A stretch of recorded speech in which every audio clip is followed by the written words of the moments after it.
Previously on El Flow. Diablo Rojo is the bus, the regular Panama bus.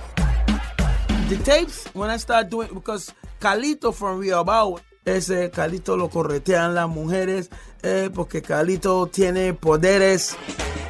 That was the style, la moda, el momento, la onda. This is the shit right now. Remember, in those days, Latin America was full of military generals instead of presidents. The military was the bosses.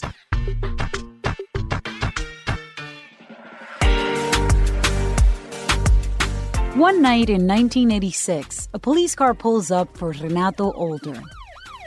He's not sure why, but he knows it has to do with his new song, El Deni, which is popping. It was in tapes in buses, and it got so popular that radio stations start playing it. The song is about the feared Panamanian police unit known as El Deni, which is loyal to the generals running the country, including top boss Manuel Noriega. At the time, Noriega was a paid informant for the CIA and was moonlighting as a money launderer for the Medellin cartel. Or was it the other way around? Anyway, the point is, he kept a tight grip on power in Panama. It was a fucked up environment, man. It was crazy. You know, people was afraid. You could not talk about the government because you was going to jail or they would kick you out of the country. The idea for the song came to Renato after listening to a Jamaican dance hall about police brutality. In Renato's version, a Deni officer is being confronted by a criminal after committing a crime. He's like, what the hell are you going to do about it? So I said it was easy to say, ¿qué es lo que el Deni puede hacer? Yeah, and then after I said the song, La Policía. Dun, dun, dun, dun, dun. Yo soy Renato, comisario con poder. Te voy a enseñar lo que el Deni puede hacer. Yo puedo ponerte ahí las esposas, pegarte con un tubo o otra cosa puedo. Playing the part of the police officer, Renato goes on about what the police can get away with, like pushing you against the wall, cuffing you, and hitting you over the head with a club. At one point, Renato refers to the police as albinos, making it clear he's talking about white cops. Because in those days, they used to break your door and go in your house. They used to do a lot of wicked stuff. The song hit a nerve on the Diablo Rojo's buses and then on the radio. So Renato hit the studio to make the record that's most likely the first for Reggae en Español.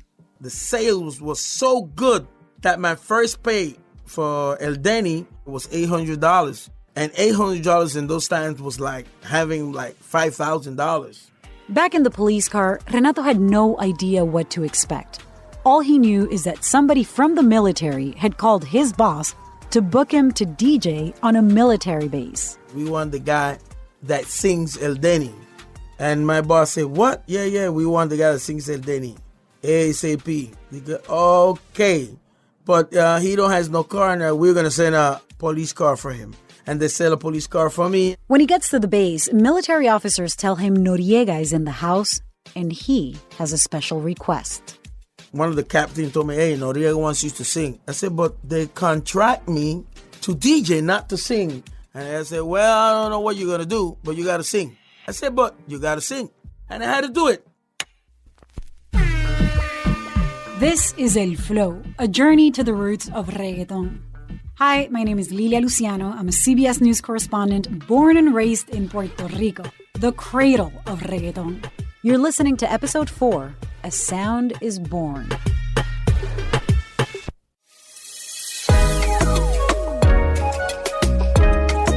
Just a few months after releasing El Deni, Renato was lounging around at home when an idea for a new song suddenly came to him. He lived with his two grandmothers, and they loved to watch novelas, or super sappy soap operas. Look, it's a Latina thing. Well, Renato's grandmothers were big fans of the novela Esa Muchacha de Ojos Café, the brown-eyed girl. I hated those bunch of soap opera, because I want to see my sport. And my grandma wants to see this bunch of soap opera. I was angry with my grandmother, and I wrote La Chica de los Ojos Café. And I was making a song to do against that. And then what I end up doing is a romantic song saying the names of all these soap opera, these novelas, and it was a big hit. That's the song that made everything international. Es la chica de los ojos café, es la chica de los ojos café. I was supposed to sing that song with him because he invited me to sing the song, but I was too busy, to be honest, with that. But he made the song. And the song become a hit all over. This is Reggae Sam. So he was the first one that I could say that make it out there recording. Like a good novela, the song spread throughout Central and South America.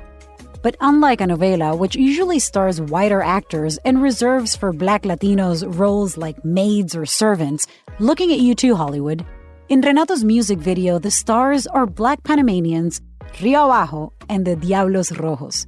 The overall message of his video is, I prefer you to the glitz of the telenovela. And for that time, it's a big deal because it picked at the scar tissue surrounding a lingering question. What does it mean to be Panamanian? A question that goes back to the very founding of the country.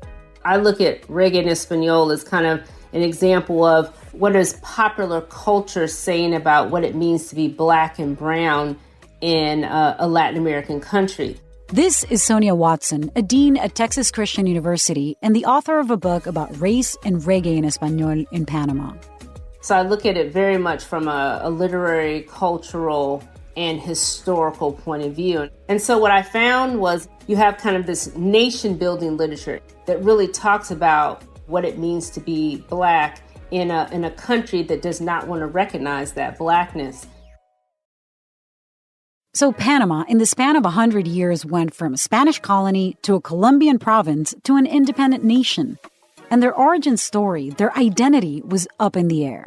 So while Teddy Roosevelt was busy building the canal, Panama was struggling with buyer's remorse. On second thought, that Panama Canal deal did not look so good. Panama during this time was really trying to define itself as a Latin American nation independent from the United States, and they were kind of fighting this kind of U.S. imperialism.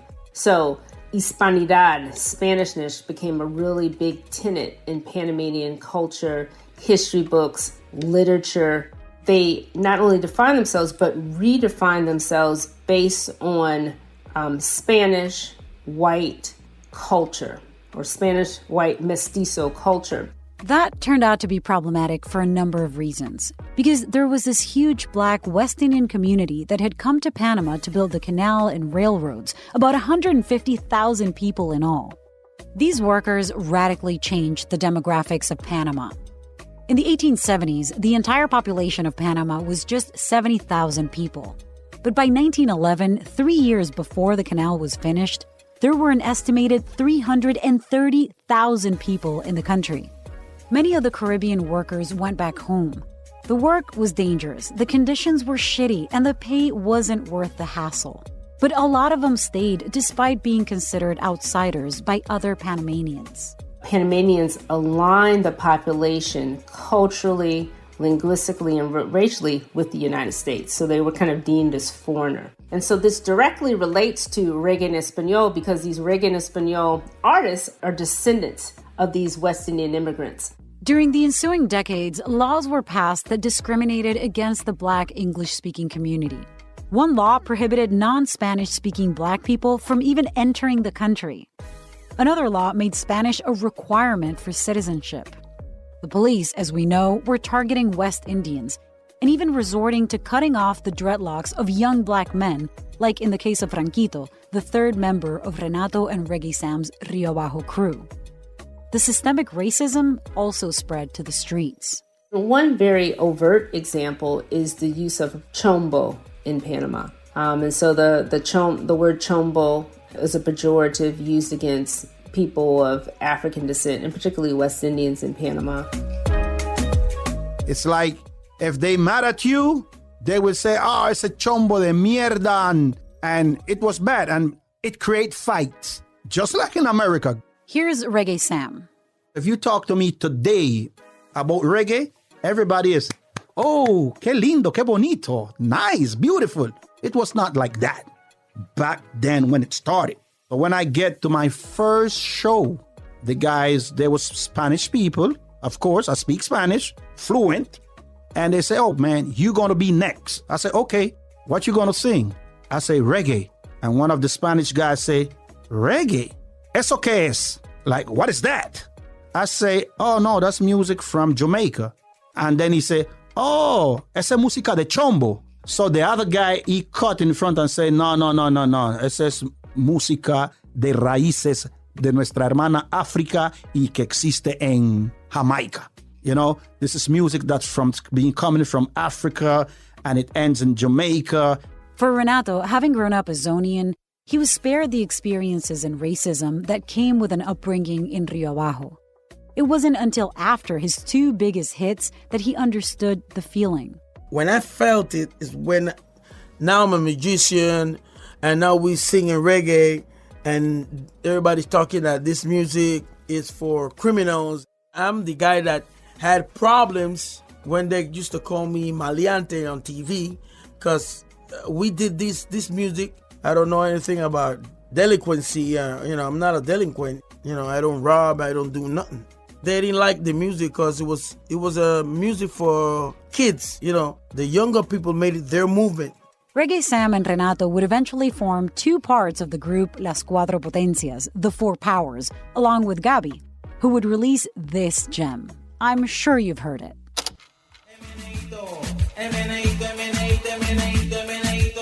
It's a classic quinceañera anthem. I mean, at least it was for me. The success of El Deni, La Chica de los Ojos Café, and El Meneíto was a catalyst for reggae en español. And Rio Abajo became the launching pad for this whole new sound. If you ask me where Renato was from, Rio Abajo. Where Gabi from, Rio Abajo. Where Reggae Sam from, Rio Abajo. Where Nando Boom from, Rio Abajo. I'm the guy that started everything, and it was a great hit in El Pueblo, and the projects, all over was a great hit. And now we surpassed everything because now el reggaeton is the number one music in the whole world. Telling the stories of Renato, Reggae Sam, and Rio Abajo are important in this story, not just to pay respects to an era that's often ignored and whose influence is overlooked, but also to look forward. Because what happens next is the quintessential story of reggaeton. Somebody's gonna move, the beat is gonna follow them, pick up new sounds, and emerge badder and better than any time before. We used to hang a lot in Calle 7, Rio Abajo, and he used to work in this grocery store. And he used to, like the kids, once you finish shopping, they pack your stuff and put it in a bag. So at night, especially on the weekends, we used to go to this dance and I used to sing, and me and him used to practice a lot of combination in my mom's house because we live very close. And once I go to sing and I'm on stage and I call him up on stage and he do his thing and he tear it up. Like he would take his shirt off and start whining and the girls them start jumping on stage. Next time on El Flow. Now we are talking about who were the first one to make reggae internationally.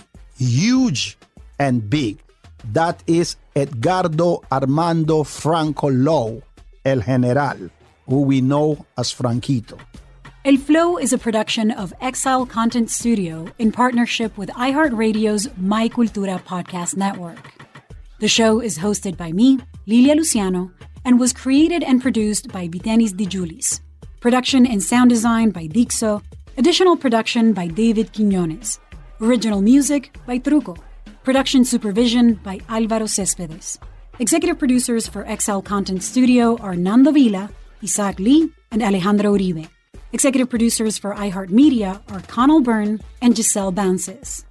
For more podcasts from iHeart, visit the iHeartRadio app, Apple Podcasts, or wherever you listen to your favorite shows.